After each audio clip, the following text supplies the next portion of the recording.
This is the BBC. This podcast is supported by advertising outside the UK.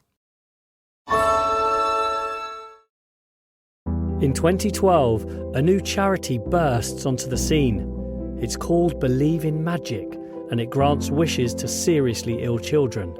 It has the support of the biggest boy band in the world, One Direction. It's run by an inspirational 16-year-old girl called Megan Barry, who herself is battling a brain tumour. I've been in and out of hospital and seen so many other very poorly children. But when questions arise about her story, they reveal she could be facing another very different danger.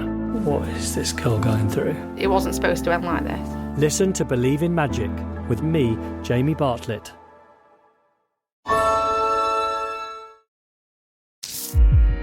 BBC Sounds. Music, radio, podcasts. Hello, and welcome to You're Dead to Me, a history podcast for people who don't like history, or at least people who forgot to learn any at school. My name's Greg Jenner, I'm a public historian, and I'm the chief nerd on the BBC comedy show Horrible Histories. I'm all about putting the funny into the factual. So, what's this podcast about? Well, everything, really. In each episode, I'll be joined by an expert historian who knows their onions, and a not remotely expert comedian who can do jokes about onions. And today we're splicing the mainsail, uncorking our rum ration, and sailing the high seas with the infamous pirate Blackbeard. Joining me to sort fact from fiction and talk all things maritime are two beardless landlubbers who thankfully show no signs of scurvy. Well, not yet anyway. In History Corner, we've politely kidnapped her while she visits the UK from America because she's literally writing a book about 18th century piracy. It's Dr. Rebecca Simon. Hi, Rebecca. Thanks for coming. Sorry about the polite kidnapping. Hi, Greg. Thank you so much for having me. I don't mind the kidnapping at all. And in Comedy Corner, he's one of the finest stand-ups in the land. He's the host of one of my favourite podcasts, the brilliant Comedian's Comedian podcast, where he quizzes stand-ups on their creativity, their mental health, and on being funny. It is the splendid Stu Goldsmith. Hello, Stu. Hello, it's lovely to be here. Thank you for that lovely resume, but I'm smarting from not being a pirate historian, which sounds like the coolest job ever. Not least because that suggests it's not only your speciality, but also that you play pretty fast and loose with the rules. Oh, yeah, absolutely.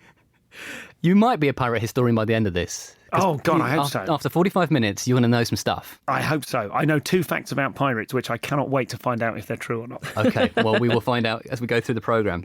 There's a thing we like to do in the show called the What Do You Know? And the What Do You Know is our little introduction to the subject where I'm going to guess what you at home are probably aware of when it comes to this subject. So, what do you know?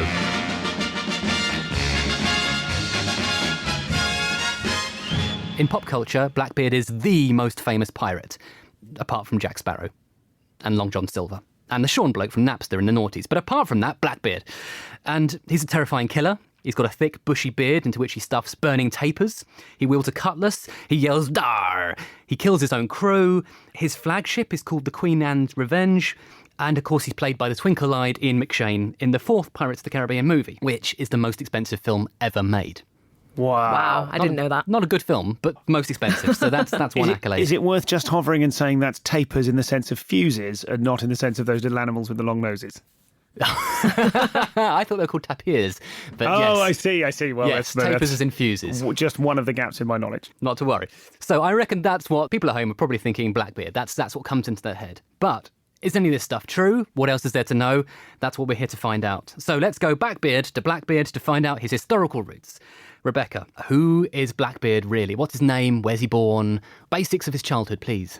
So Blackbeard was born most likely as Edward Teach. That is the name that pops up in most documents. Sometimes you'll see Thatch or Thatcher, but generally historians agree his name was Edward Teach, and he was born in Bristol in England, approximately around 1680. He came from a nice family. He was probably from like sort of a middle-class family, definitely most likely a maritime family, and he was educated, so he wasn't illiterate by any means. So he's not sort of street urchin? No, not at all. He was actually quite well-to-do in his He came age. from a middle-class family. That is fantastic. That suggests it was something that his careers advisor said, well, there's always piracy. I had no idea. Yeah, okay. I was surprised too when I learned this. And I suppose, is there an extent to which, in order to be the captain of a vessel, assuming that bit of it is real, you need to be able to read a map, and you've got to be able to read, and you've got to be able to you've got to be able to afford a boat. Presumably, you've got to be middle class to be a pirate. God, that is so depressing for working class kids out there. Even piracy is now taken over by people whose mum and dad can afford to fund them during the early years of piracy. Pirates, yeah. Well, I mean, it's true. Most of the higher ranking, anyone on a ship, like the captains, quartermasters, pursers, they had to be educated for exactly your reasons. They had to be able to read maps, communicate with people on land and merchants. They had to be able to mark their inventory. Most other sailors were more illiterate, but if you wanted to become captain, it was most likely that you'd have to be able to read more than your name. I love that the idea that there's a hierarchy based on how illiterate you are. Well, I'm more illiterate, so I look up to him. Stu, you grew up in Bristol as well. Yes. Are you now suddenly regretting your life of not piracy? Well, it's been a fairly piratical life, I'm not going to lie to you. No, I mean, I do like the idea that Blackbeard is likely to have had a broad Bristol accent. I mean, even as I've asked me love. What is it? I can't do it now. It's been a long time. What is it? People, you get off the bus in Bristol, you go, cheers, drive. And then he'll often say to you, all right, my lover. And then part of you thinks you really want to respond, thanks, princess, or just kind of continue it. But so, yes, a nice, he'd have been a sort of cider-drenched, apple-faced, lovely Bristolian. What else was happening in the world during the 1600s? So 1680, so by this point, Bristol was a really bustling port city. It was the second... Slavery, right? Yes, Bristol was kind of the hub that sort of controlled the slave trade and started the slave trade. Many of the ships that were built in Bristol were specifically meant for the slave trade. So Bristol does have an unfortunate legacy as being the second largest port next to London, and also at this point the second largest city besides London. And they had at this point something called the Society for the Merchant Adventurers, and they were established and meant to fund these ships and start kind of other fleets of ships. The slave trade also brought in other goods into Bristol, such as sugar, rum, and essentially cotton, essentially items that slaves were the ones who were producing. And in the 1680s, we're talking here about the end of the sort of the Stuart era. So you're talking about Charles II is on this sort of on his last legs, and then we have what's called the Glorious Revolution, which is this sort of coup, really. Stuarts can never hang on to an era. There's always some bloody revolution about to happen. So really, what happens is you get James II gets booted off the throne for being a Catholic, and in comes Mary and William. So William's Dutch. And then we get Queen Anne. So Queen Anne will feature a little bit in the episode because his ship is called Queen Anne's Revenge. So she's sort of the queen who was in the movie The Favourite, that's won that Oscar. And she is sort of the last of the Stuarts. So in terms of what's going on, it's a massively transitional phase. There's been a big revolution, but a sort of silent revolution. And it's also the birth of copyright law and all sorts of exciting new innovations, the birth of the novel. So it's quite an exciting time to be around, isn't it? Oh, yeah, absolutely. And with the emergence of copyright law and also kind of removing the Licensing Act, there was a whole lot more freedom for newspapers to really grow, both in England and also across the sea in the American colonies, because colonists brought over printing presses and books. Most of them were quite literate when they came over, at least into New England. So it was a huge explosion of wealth and of the wealth of knowledge and books and papers and pamphlets and broadsides. Really, in my opinion, really cool time. Does that feed into why we know so much about Blackbeard? Because he was the first guy they wrote about. Like, if you're the early adopter of Twitter, you know what I mean? You get to be the Stephen Fry or whoever it is, and kind of like he's the guy. Hey, there's printing news. We need news. There's this guy. Exactly that. I'm writing a book at the moment on the history of celebrity, and celebrity is more or less invented in like 1709. That's kind of like the year when you get like the first major celebrity. So he was the first celebrity pirate. He's one of the first, he is. Was real. Like you mentioned Long John Silver, who... Not real. Not real. Not real. So he's the celebrity... So he was the Kim Kardashian of his era, and the fuses, the tapirs in the beard are breaking the press. Maybe that's legit. We'll come to that a little bit later on, actually. But how does he get into piracy? Because he doesn't start out as a pirate, does he? I mean, how does a young man go off to sea from Bristol? Is it slavery? Is it fishing? Is it the Royal Navy? What's going on? Well, for him, most likely he was a merchant or he worked with the Royal Navy. We do know that he was a member of the Royal Navy when the War of Spanish Succession started. And he was hired to become a privateer. And this is where he met another privateer named Benjamin Hornigold, who was the captain of a major privateering ship out of Jamaica. And what's a privateer, sorry? Oh, a privateer is someone who is legally sanctioned to rob enemy ships. So it was literally a legal document saying you have permission to rob, and in this case, any Spanish or French ship, and you may keep all the loot as your payment. It's work experience for pirates. Exactly. Okay. Did they not think this may cause somewhere down the line, once we've armed and giving these people experience in how to rob stuff. Did no one think, this may not be a good idea? It might have kind of slipped their minds because after the wars, when the privateering they were called letters of marque, these official documents that they had to carry on ships. After wars, these letter of marques would essentially be expired and they weren't allowed to do this anymore. But many of these sailors were like, well, we're getting really great money and we like kind of having the freedom to sail, so we're just going to keep doing it. And this is how many privateers became pirates. And in this case, this is what Benjamin Hornigold did, is that he captured a new ship just outside Jamaica and he took Blackbeard under his wing, essentially, I think as quartermaster. And this is where Blackbeard began to get his real career into piracy until Hornigold decided to retire.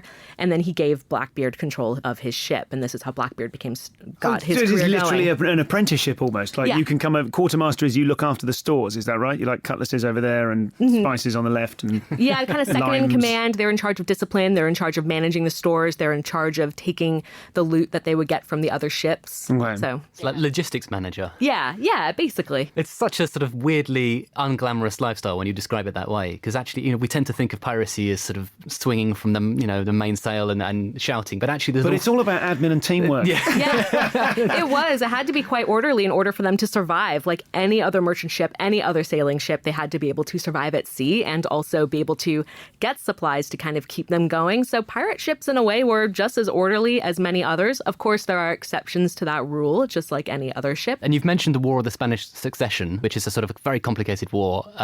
Google it if you want to know more about it. But it's a sort of huge European... That's the kind of history I like. I mean, we don't this have is time. too complex. We don't Google have it. time. But it's a war about who's going to rule Spain, because the Spanish king has died without an heir. And everyone gets involved. And so Britain is on the side of trying to sort of intervene against the French, and the Spanish are split down the middle. There's a huge number of different nations trying to sort of get involved in this big war. So there's a lot of money to be made. It's a bit like sort of, the Middle East crisis, the Iraq war, when you get all these private financiers coming in and are sort of rebuilding cities and so on. So there's a sort of interrelation between private finance and official armies and navies, isn't there? Yeah. It's like a heist. It's the same thing as like, the idea of challenging the law, going your own way, making up your...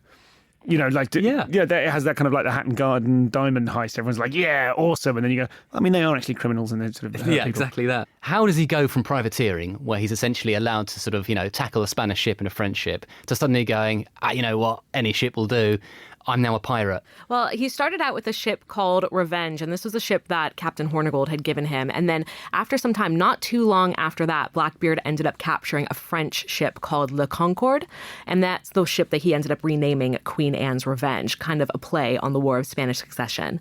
And so at this point, he was able to start gathering a larger crew, and this was a large ship. It had been used for a long time. I think the ship was built around 1710, and then he captured it probably around in 1717, so after it had been in use for 7 years. And this became like the thing that really launched him into becoming a powerful pirate. It was a huge ship that he was able to steal on his first go.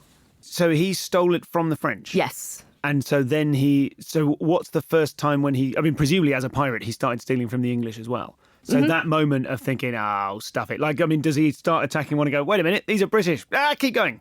Well, he would steal from British ships, French ships, Spanish ships. And what he would do is he would often hail other ships by throwing up a French flag. And a lot of pirates did this, is that they would throw up the flags of Britain, France, Spain, depending on who they were coming across. And then right beforehand, when they'd reach that other ship, they would take down that flag and then put up what's known as the Jolly Roger, the black flag with a skull and crossbones, or a figure of a man holding kind of a spike with a bloody heart next to it. And he would do that immediately when the ship was too close to get away, and this would cause a lot of fear and intimidation. The idea being that the people on the other ship would give up their goods pretty easily to make it a bit quicker and easier for everyone involved. So he catfishes them initially. Yes. Yeah, well, that is the drawback of the whole flag system, isn't it? It's like any idiot can put up any flag and go, yep, we're fine. Yeah, like and then the opposite of catfishing is he then puts up the terrifying "I'm a pirate" flag in the hope that people go, yeah, take all my stuff, exactly, don't hurt my surrender. face. Yeah. And was he doing the burning fuses in the beard and the hair at this point? I'm not sure when he started doing that. He started doing that pretty shortly after he got started. He grew out a huge, long, bushy beard, and the beard was humongous. It came up almost to his eyes, so it covered most of his face. He grew his hair out very long, and this went against the social conventions of the day, where men, if they wanted to be respectable, would have shorter hair and would be clean shaven to show themselves as being polite for polite society, essentially. So Blackbeard did everything opposite. He would take these tapers and he would tie them into his beard, kind of coating his beard with wax so it wouldn't burn. And then showing up onto a ship, he looked quite monstrous. And the point of this was to scare and intimidate the people on the other ship so he could go in and steal their goods and get the other ship to surrender as fast as possible. So, yeah, which is ultimately kind of it leads to the least death, right? That's actually kind of quite a pacifist way to do it. If you kind of scare them, well, maybe pacifist isn't the right word, but if you scare them completely to the extent that they surrender, then fewer of them die. Yeah, and a lot of pirates actually preferred to do it that way, including Blackbeard, because the fewer people who died, the fewer crew members you had to replace, the less damage a ship would have, and the more likely both sides could just be let go pretty quickly. So it's all about the most fear you can possibly create. So you terrorize them into surrender, and then actually, if you do get caught later, you haven't killed anyone. Right, or you haven't killed as many people. I think every pirate, anyone who fought on the seas, did kill some people, but not as many as we're probably imagining. Is he recruiting from the people he's stealing from? When he takes classic pirate move, when he takes a ship, does he go, join me, come on, it's fun? He does, yeah. A lot of pirates would do that in order to increase their crew, especially since now he has such a huge ship, you're going to need more men to be able to sail it successfully. So I think at this point he's got almost 100 people on his ship that he would often recruit or sometimes kidnap from other ships and force people into piracy, which was also really common. Some people would choose it because of the adventure behind it, not being beholden to any government or nation, because pirates consider themselves to be their own individual society on the sea. Some of the pirates' codes by Bartholomew Roberts, Ned Lowe, George Lowther, these codes were real. They're in the general history of the pirates. They usually had certain provisions if people lost their right arm, for instance, they would be given 600 pounds or 600 pieces of 8, actually. If they lost their left arm, it would be about 400, assuming that fewer people are left-handed. Same amount with their legs. If they lost an eye or finger, they would usually get about 100 pieces of 8. And someone told me that the reason they have depicted with jewels in their ears is that's your bank. That's your best way to carry your money around, because you've got no bank. So if you get you turn it into diamonds or gold, and then you wear it on your body, and then that's you looking after your money. Yes, some people would do that, definitely. It was almost like a way of kind of ensuring I've put all of my money into capture. Explosives and kept them in my face. Yeah, right. So, it sounds extraordinary. So he's running quite a big operation. Mm-hmm. So he took over from Benjamin Hornigold, which is a great name. And then there's also Stede... Great name for a pirate. It's a really good name for a pirate. And there's also Stede Bonnet. Yes. Another great name. Mm-hmm. Stu. What would you... actually, you'd probably be Stu Goldsmith, but... all right, what would your pirate name be? I can tell you my entire family, because we had a conversation about this only the other week. My son, who is 3, came up with pirate names for the whole family. All right. My wife is Mumbeard, which I think is incredible. That's pretty highbrow. His little baby sister is Sardines. I myself am Flapjack, and I think he was Captain Pooh Bum. So that's exactly. Flapjack. I think Flapjack is I'm kind of a first mate rather than a cabin boy. I feel like Sardines is the cabin girl. Oh, Captain Flapjack. Yeah. But it wasn't clear to me whether Captain Pooh Bum outranked Mumbeard, because she didn't have an honorific, she didn't have a title. But I feel like she's sort of understood to be the matriarch. I'm pitching the movie already. That's delightful. This was a conversation that took place outside of me knowing I was coming on this podcast, and it's only just suddenly come back to me. So, Rebecca, how many ships do you think is he raiding in a given month? Is it 1? Is it 5? What's his rate? I think it varied. It depended on where they were in the ocean. If they were near a major shipping lane where a lot of merchant ships would come, then they could rob several of them. I think there was one document that said that in a space of 48 hours off the coast of the Carolinas, he had raided 15 ships. So that's a huge amount. But then there's periods of time where he doesn't raid any for several months, usually because he was restocking in the Caribbean. So pirates would essentially raid as much as they could in a safe manner. They also didn't want to risk getting caught, so they would kind of have to sort of pick and choose. They were really after large merchant ships that carried a lot of valuable goods because they would sell these in the colonies. A lot of colonial governors sort of turned a blind eye to pirates because they brought in goods that they couldn't get otherwise. The British had really restricted trade in amongst the West Indies and North America. They didn't want their colonists trading with the Spanish and the French because they wanted to control their own trade. Pirates were bringing in French goods, Spanish goods, other goods from Europe that colonists couldn't really get otherwise. So it's sort of black market, really. Yeah. Yeah, like when you can't afford a DVD, so you buy a pirate one for a bloke in a greasy spoon. Yeah, exactly. Mission Impossible 4.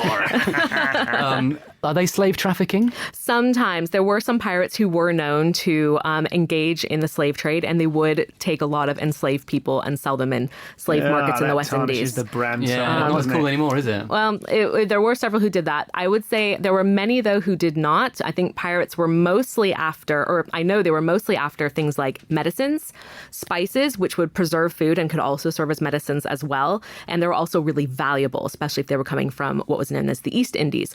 Silks, sugar, rum, wine, especially Madeira wines or other French wines that were really, really valuable. These were the things they were really after. In terms of what we think about in terms of gold and treasure, that's not what they were after because that's heavy. It's going to weigh down a ship. Yeah, of course. Yeah. You want saffron. Yeah, you do. It's so valuable back then. And also what's interesting is back in the 1700s, the word treasure meant valuable. So just things that were considered so anything is anything of value. Okay, so you can have earrings with like saffron in one and indigo in the other, and there we go. Yeah, great. So actually, the Hollywood version of the buried treasure, it's not shiny trinkets and gold cups. It's going to be turmeric. Yeah, exactly. The whole buried treasure thing, unfortunately, is pretty much a myth.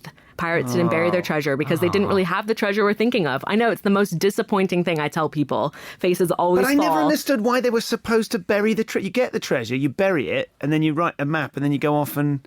I mean, at what point do you spend it? I guess the idea is it's a bank, isn't it? I mean, the Vikings used to do this as well. So Vikings, we tend to find Saxon and Viking hoards in the ground where they've buried a massive amount of gold and silver, and then they've clearly gone off the war or something, and they've been killed probably, or they've died of some horrible disease, and it's just sitting there in the ground for 1,000 years. So clearly you can't carry it with you. You can't walk around carrying all this stuff because someone will mug you and steal it. So sometimes you have to put it in the ground. But I guess pirates aren't doing that as much because really they're living their life, aren't they? Yeah. They're spending their money. Yeah, they got to spend the money. They're living on the ocean. And they don't go on land as much. For a pirate bank. The Ground. The listening bank. The only bank you can trust. We have lots of branches everywhere. Zero interest. Rebecca, Blackbeard's most sort of infamous siege, I suppose, is Guadeloupe and then Charleston. Mm-hmm. And Charleston's in North Carolina, or is it South? South Carolina. South Carolina. And this is where he sort of turns up and basically lays siege to a town for like a week? Yeah, about a week. He completely blockaded Charleston Harbor because he was after medicine. And it's a bit confusing because medicine on land was quite plentiful to come by, especially in a major port city like Charleston, South Carolina. So it's kind of curious. And there are several reasons as to why they would want medicine. These sailors would have just spent quite a lot of time either off the coast of Africa or in the West Indies, where diseases like malaria and yellow fever are common. There's also what a lot of people think is most likely was STIs. Oh. Yep. In particular, syphilis, because pirates were known to visit the brothels when they're on land, and syphilis at the time was just raging across the world. And so what they would have done is blockaded it for to get mercury, because mercury was the common treatment for syphilis. And what you do, it's a bit gruesome, you have what's a urethral syringe, and you fill it with mercury, and you inject it through the penis in order to help alleviate the syphilis symptoms. It did not cure it and made you sicker in the long run. But did it work? Did it have any benefits at all? Not really. I've got one of these syringes and I'm just working out whether or not to... No, mercury's a toxin. It's a very, very serious... I mean, you should not be putting it in your body. No, not at all. But it would alleviate the symptoms. And like the first stages was usually when you start to get the lesions and the sores all over the body, but then, or in certain places. But if they had just traveled from the West Indies, at that point, several weeks or even a couple months would have passed, and likely they would be entering into the next stage, which is where it goes into lymph nodes, you get fevers, and it kind of starts to affect your mind a little bit. So they would have been quite desperate for the medication at this point. If you want to see this in syringe, there's actually one at the Mary Rose Museum. I don't want to see that. I had to identify one on a TV show once, and it's terrifying how big it is. Yep. Oh, I mean, God. like you're talking like, you know when you like pump up a football or a bike tire? It's that size, and the needly bit, not needly enough. No, it's actually quite big, I think. I mean, I winced picking it up. Oh, God. Yeah. But the phrase at the time was a night with Venus, a lifetime with Mercury, which is a sort of pun on Roman gods, Venus and Mercury. Wow. So they blockaded an entire town in order to get hold of a medicine that didn't work? Yeah, essentially. I mean, back then they thought it did just because it took away the bad feelings of syphilis. So they were desperate for it. Yeah, eventually over time with mercury poisoning. So either way, they weren't going to be having a good time in the long run. What an image of just a bunch of pirates desperately like, please, we've all got the clap, send us the medicine. Like, we can't, you don't understand. We're not leaving. And in terms of his relationships with ladies, how many wives do you think Blackbeard had? 6. Higher? 60. Not high. 14 is 14 is the sort of 14 wives living on board with him or in different ports. Rebecca, what's the comment on this? So Blackbeard was very popular with the ladies. He loved women. He was very charismatic. He was very intelligent, and he was very charming. And oftentimes pirates were assumed to be a bit wealthier and more adventurous because of their stealing. So they would become a bit more attractive in that way to women. And so he essentially married in every port he would visit, sometimes under pseudonyms, a lot of times on the ship. So it's questionable as to how legitimate he felt they were. But essentially, he was a man who loved to fall in love and would do so in every port. So he did marry up to 14 women. There are no reports of him ever being really unkind to women. He's not one who went and did raping and pillaging or abusing women. He just pretty much enjoyed their company and just liked marrying as many as possible. Yeah, I mean, why can't he just date them? What's the marrying thing for? I think it might have just been kind of romantic, really, maybe back then, or in a way just... it's like a Mormon. He's like, let's marry you and you as well, and also you. Let's become connected in the eyes of a law which I clearly have no respect for. That's an odd... But I think it could have also been a way of sort of insurance for him, because if someone was captured or if a pirate was captured, they would sometimes, and they went on trial, they were sometimes given the opportunity to have someone come forward as a character witness to kind of talk about their good qualities. There we go. It's medical insurance. It's legal insurance. It is, yeah. So a lot of women could testify him, and also the people who would have married him, usually maybe other members of the ships or maybe some local magistrates even who wouldn't quite know who he was otherwise, because he disguised himself and used aliases quite a lot. So I think it was probably also for some I'm choosing to believe insurance. that. Yeah, that works I think that's for me. most likely. I love the good. idea of doing that deliberately so that you can have a character. Well, why don't we ask the guy that married me and my local doe-eyed wife, who's also come to plead my case? Yeah, great. An entire book full of alibis, all of them calling you darling. It's brilliant. Hey, just while we're on cunning techniques, pirate. So I heard this is like a pirate life hack. Please tell me this is true. The eye patch is so that you can switch it from one eye to another when you go below deck, so you retain your night vision. I've heard that. I don't know if it's true or not. I don't need proof. Fine, as long as you're not telling me that there's something to prove it in the opposite direction. I know it's really widely believed. I think some people might have disproved it. I don't know if it really made a huge amount of difference, but it's very, very possible, and it does make a lot of feasible sense. Because pirating was so violent and difficult, though, there would be a lot who would have had missing eyes, and that was kind of a way to protect it. Or what's our evidence for the eye patch? I mean, is there visual evidence, in illustrations, in cartoons, in art of the 18th century, or is it a sort of Hollywood thing? It's more of a 19th century thing. So a lot of the way we visualize pirates today comes from Robert Louis Stevenson's Treasure Island, which was the most famous novel about pirates ever written. And he based a lot of it on historical fact. He based a lot of the history from A General History of the Pirates, which was published in 1724, and it's still in print. You can go to Waterstones and buy a copy right now if you want. And so he took a lot of information from there. But he also, before he wrote the novel in the 1880s, he did a tour of the United States, and he met a lot of American Civil War veterans, many of whom were missing limbs and many of whom were missing eyes because of how violent the war was. And he used a lot of this as kind of inspiration for pirates, because pirates would get injured a lot in the line of work. So he's the one who came up with the iconic eye patches, the peg legs like Long John Silver. Parrot? The parrot, yeah. And there were, pirates were known to sometimes keep pets, so the parrot isn't fiction. Like, a lot of pirates did have exotic birds as pets based on where they traveled through, and birds were probably some of the most likely pets that they would have been able to keep alive on ships as well. And does Blackbeard hang out with other pirates? Do they ever get together, like when comedians get together and have a sort of a late... I mean, I imagine you get together and talk about your favourite motorway service stations, but... Yeah, 100%. Yeah. Were there ever sort of For the record, Lee Delabere. Were there ever sort of, get-togethers where it's like, okay, Jack Rackham, Blackbeard, all the big names in one room having a brilliant night? In a way, yeah. So many of these pirates, like Jack Rackham, Charles Vane, Stede Bonnet, Blackbeard, they all would sail around Nassau, which is an island in the Bahamas off the coast of Florida, and it's then was called New Providence, and this was a huge pirate hub at this point. It used to be Port Royal, Jamaica, until an earthquake sank Port Royal in 1692, and the Navy took over, and then pirates kind of of found a new place in the Bahamas. And the reason for this is because it's so complicated to sail around that area that there wasn't a permanent government set there. So pirates kind of came, and a lot of people came and moved there, opened up taverns. And they say that there was one tavern for every dozen people who inhabited. And with that, lots of women in brothels. And lots of pirates did either know each other or know of each other, because this is known as the Golden Age of piracy, which was a period where pirates were the most active between about 1710 and about 1725. And Blackbeard's active in 1717 to 1718. So he would have had a chance to meet several other pirates, and he did partner up with a pirate named Steve Bonnet, who was from Jamaica. Sorry, was that he was only active for 2 years? Only for 2 years. Yeah. Wow, and that's where all of the myths and all of the Blackbeard stuff comes from. Because he was the only guy with tapirs in his beard. Yeah, he had the wildest image. So he was a privateer for a bit longer, wasn't he? He was, yeah, for several years. So hardcore pirate 2 years. Hardcore pirate on his own for about 2 years. Before that, he'd sailed as a pirate under the command of Benjamin Hornigold from about 1713. Horny Goldsmith. Yep.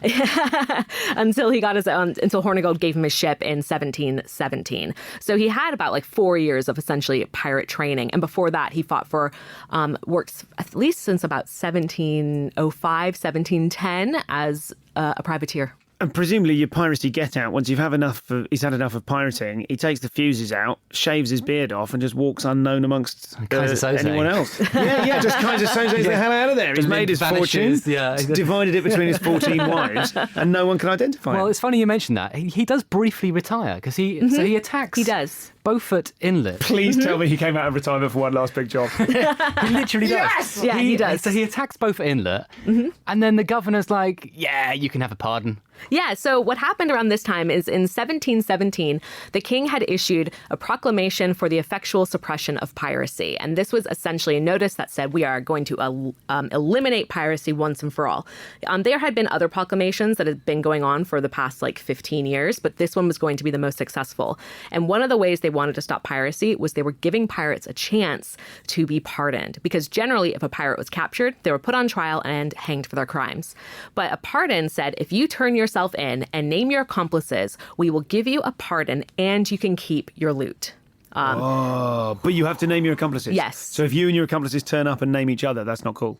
So you've got to, the deal is you've got to betray your friends. Yeah, you do. And I would betray my friends like a shot. Oh my God, yeah, absolutely. So at this time at the Beaufort Inlet off the coast, which is in North Carolina, what Blackbeard had come to realize is he had become too recognizable. People recognized the Queen Anne's Revenge because it was a huge ship. People recognized him for his looks because he was extremely notorious at this point because of the way newspapers described him. And so he was like, you know what, I need to lay low and I'm too much at risk of getting captured. So what he did, it's quite wild actually. He gets his whole crew, at this point he's got a crew of about 150 people, and he gets them all rip-roaringly drunk. So that way everyone kind of passes out, and he deliberately has the ship kind of crash onto the shoals of Beaufort Inlet. And then at that night, he goes inland and eventually kind of pleads with the governor of Virginia to get his pardon, and it works. But in the meantime, Blackbeard goes back and takes 40 of his favorite and most skilled pirates with him who already kind of knew of this plan and kind of set off on a smaller ship, a more manageable ship. So he decks his main ship, goes and grasses everyone up and gets the pardon, and then him and his main guys disappear in a smaller ship and get out of their pardon intact. Exactly. And then start pirating again. Yep. And then the men wake up the next morning and to find they've been betrayed. And at this point, Steve Bonnet, the pirate, had been on the pirate ship and thus has to kind of take over as command. But he's not a good pirate, so no one is happy about it. But what happens is that because they lose so much of the crew and the ship was so damaged going up onto the land, they had to abandon it. And eventually, the Queen Anne's Revenge floated back out into sea and sank off the coast of North Carolina. And they found it not long ago, and there's massive excavations going on there today. Yeah, archaeologists have swum down and they've been sort of finding all the cannons and things. It's amazing, isn't it? Incredible. Yeah, it's absolutely fantastic. So he goes back in the life of... So he's done this sort of incredible, elaborate trick. He's vanished. He's Kaiser Soze'd himself. But he's back on the... Shaved the beard off, but knitted it into a beard in case he ever needs to put it back on. It wouldn't surprise me if he had a wig that he could take on and off for the purpose of fighting ships. Yeah, that's a theory I have. Darling, I'm Blackbeard again. I have no proof for it, but it's a theory I have. It just seems like it'd be the most manageable thing to do. So he goes back into piracy. Yeah, and then it's about 1718. And his luck runs out. It does. It eventually runs out off the coast of Virginia, where the Coast Guard is waiting. Because at this point, there have been lots of reports, people knew who he was, and people were keeping track of maritime activities going on, especially off the coast of the North American colonies, because the vast majority of their economy was maritime-based. They had to know what was going on. And so the Coast Guard off the coast of Virginia was ready for him. And when he arrived, they had their fleet come out and they were ready for battle and began to engage Blackbeard and his whole crew in a massive battle on the ship. Yeah, because if you're not scared, if you're prepped for him and you're not going to be scared by the flag and you've got a fire extinguisher for the beard and you're like, if the initial shock tactics that he's used to using don't work and you're actually the Navy, then he's going to be in trouble. Yeah. Wow. So this Coast Guard is led by a lieutenant named Lieutenant Maynard. And he's the one who that is such the name of a Coast Guard guy, isn't it? Hello. Maynard, hello. So Lieutenant Maynard goes onto the ship and he immediately engages Blackbeard into a fight. But first, beforehand, Blackbeard takes a huge drink and he says, "I damn you all to damnation if you offer no quarters, or unless you offer no quarters." And this what term, does that mean? Sorry, you're about to explain. So this term quartering means you're offering mercy if you unconditionally surrender. And Blackbeard is saying, "I damn you to hell if you do this," essentially meaning he's challenging them to fight to the death. And Maynard responds, "Don't worry, we were never planning on giving you quarters anyways." So they engage into a fight, hand-to-hand combat, all the people, the Coast Guard and the pirates against everyone. Cutlasses, which are kind of shorter swords that you'd hang off your hip. They were a bit curved and easy to transport and a bit safer to carry around. Pistols and knives. Lieutenant Maynard wounds Blackbeard by stabbing him in the leg, and Blackbeard shouts, "Well done, lad," as if he's sort of teasing him. Absolute boss move. But because he's then weakened, Lieutenant Maynard decapitates Blackbeard in battle and thus ends his life as a pirate. Gets him in the leg. What else you got? Lops his head off. Yep. Fair enough, as his head rolls away. Yep. It was a bloody battle. A lot of casualties on both sides. Maynard himself lost about 35 of his own men in battle. Wow. I thought you were going to say limbs. Okay.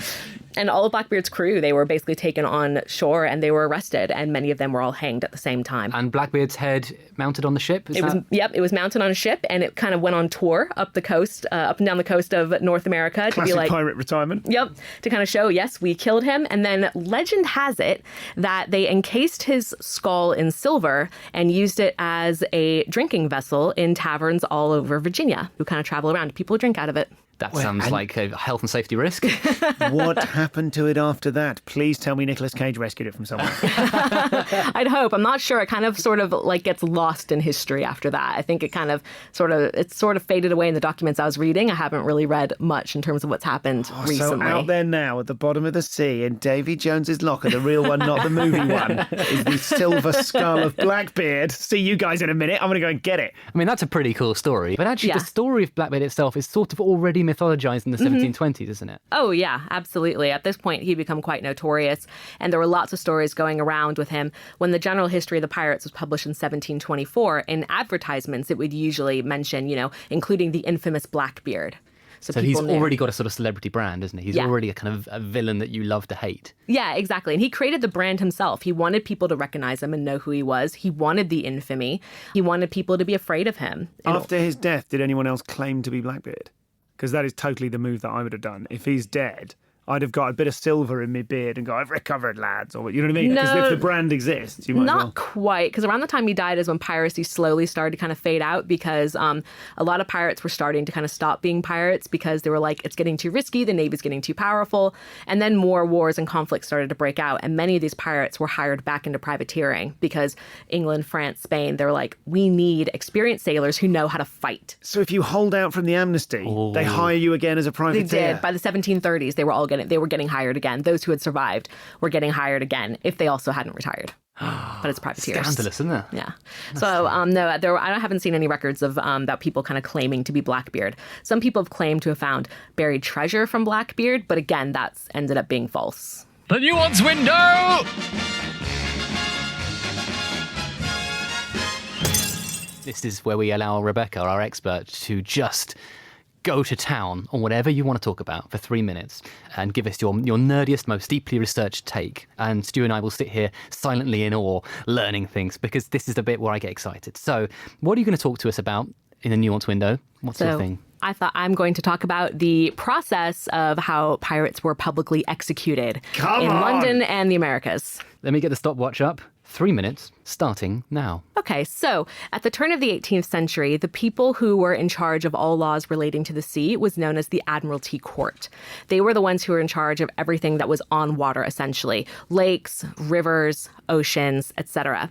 So if pirates were captured anywhere in the sea, they were transported back to London for trial. Generally, these trials were for show, and if they were known to be pirates, they were going to be executed no matter what, but they had to kind of have a show trial because it was the law. And then when they were found guilty, which happened almost every single time, they were then paraded through the streets of London down to Wapping in East London, the Wapping docks, and that's where they were hanged because it symbolized the place where the crime happened. A lot of times, if a criminal was going to be executed, they executed them at the scene of the crime or in an area that would be kind of symbolic of it. So, for instance, highwaymen were often executed at Marble Arch here in London. There's a plaque on the ground where the Tyburn tree was, and that's where they were hanged. But in the case of pirates, they were taken to a place called Execution Dock in Wapping. There's a replica that stands now behind a pub called the Prospect of Whitby's, which has been around since about the 1500s. So if you're around there, you should go take a drink there and go see the area. It's got a lot of legend behind it. They were led by a procession of the Admiralty with a silver oar that kind of showed that they were the Admiralty. This silver oar is now in the Royal Courts of Justice, but it's kind of locked away. The pirate would then have to give a speech atoning for their crimes and sort of begging forgiveness. A lot of pirates, because they were pirates, did away with this and decided that they didn't want to do it. And sometimes they wouldn't speak. Sometimes they would say, if you guys weren't such terrible sailors or terrible captains, we wouldn't have had to turn to piracy. It's your fault. And then they were hanged. Usually they would be hanged in a gibbet until 3 tides had washed over them. One pirate, however, Captain Kidd, who, when he was hanged in 1701, he was in a gibbet for 20 years encased in tar, just as a warning to other pirates.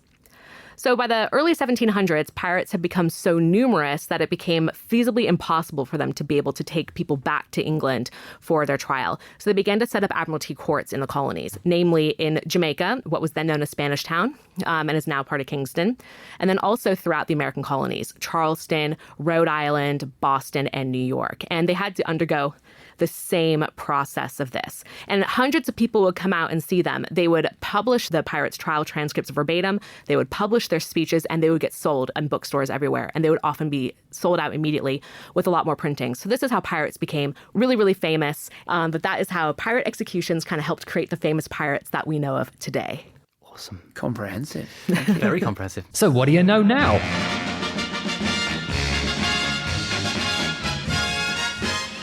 Stu, this is where we're going to put you to the test to see what you have learned. Oh, God, no, I didn't realise I was supposed to be learning. So at the beginning of the show, we had the what do you know? Mm-hmm.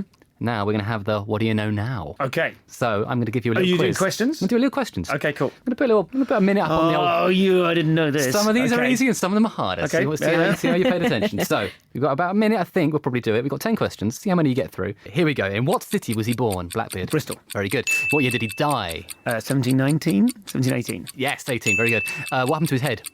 It was cut off and filled with silver and now resides at the bottom of the ocean. Perfect. What was the name of his first ship? It was called the Revenge. It was. What's the name of his most famous flagship? Queen Anne's Revenge. Very good. Previously the Concorde. Oh my God! Oh, he has paid attention. Done. Which South Carolina port town did he besiege for penis medicine? Yes, Charleston. Yes. How many wives did he have? 14 wives. Oh, you are nailing this. How old was he when he died? We haven't talked about this, but have a guess. Probably something like 24. Was it something nuts like that? 35 to 40. Yeah. And what was the name of the European war he fought in as a privateer? The War of the Spanish War of Succession. Bang on! Yes, mate! 49 seconds, 10 points. Thank you very much. Come on, give me 11 seconds worth of extra. Sure, all right. In the penises, with a syringe. Mercury, eventual death. Penises. Yes. For an additional 5 points. Very, very impressive. Well done, Stu. You've scored 10 points and more.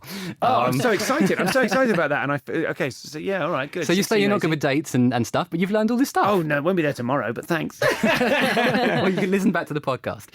I hope you've enjoyed learning some stuff about Blackbeard. 100%, yeah, love it. He's pretty cool, I think. We can agree. A bit naughty. But, very interesting. Treated the ladies properly, so I think that we're okay with that. Probably in context of the time. Yeah. For the time, for 1720, not too problematic. apart from the murder. Join me next time when I'll be talking to some other people about some other stuff. That's how it works. And if you enjoyed the show, please do share it with your friends, leave a review online, subscribe to the podcast. It's called You're Dead to Me. And make sure you don't miss an episode. But for now, let me say a huge thank you to my guests, Dr. Rebecca Simon and Stu Goldsmith. And to you, fair listener, I say, dar, fare thee well upon the high seas. Try not to tumble into Davy. Oh, never mind. Thank you very much. See you next time. You're Dead to Me was a Muddy Knees media production for BBC Radio 4. The researcher was Emma Nagouse and the producer was Dan Morelle.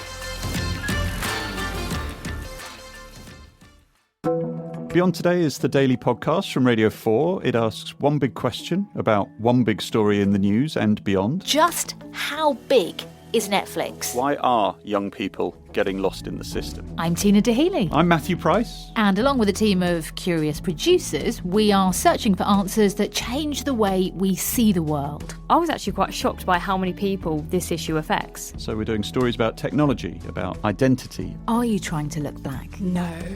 I am not trying to look black. Power, where power lies, how it's changing. And every weekday we speak to the smartest people in the BBC and beyond. It's basically what I've been wanting to do since I was little. It's talk about business and economics. And the stories started forming in my head. That's what I've learned. It's okay to feel. Subscribe to us on BBC Sounds. And join in on the hashtag Beyond Today.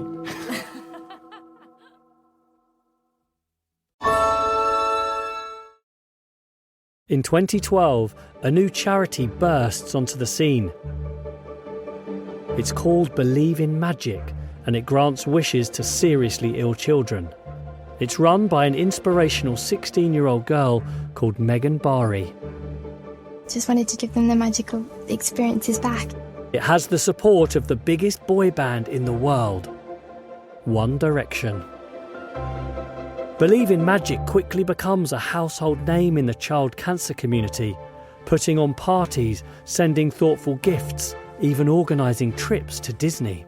Every single child there felt like they were so important, and they weren't poorly, they weren't in a hospital. It was out of this world.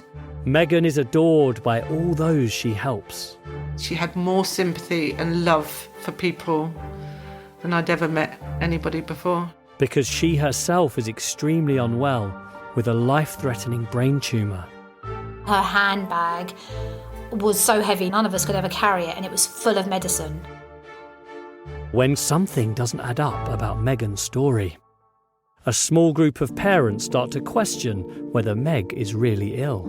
I'd call it a witch hunt kind of thing, asking questions like, which hospital are you in? They know that they're not being honest about her illnesses.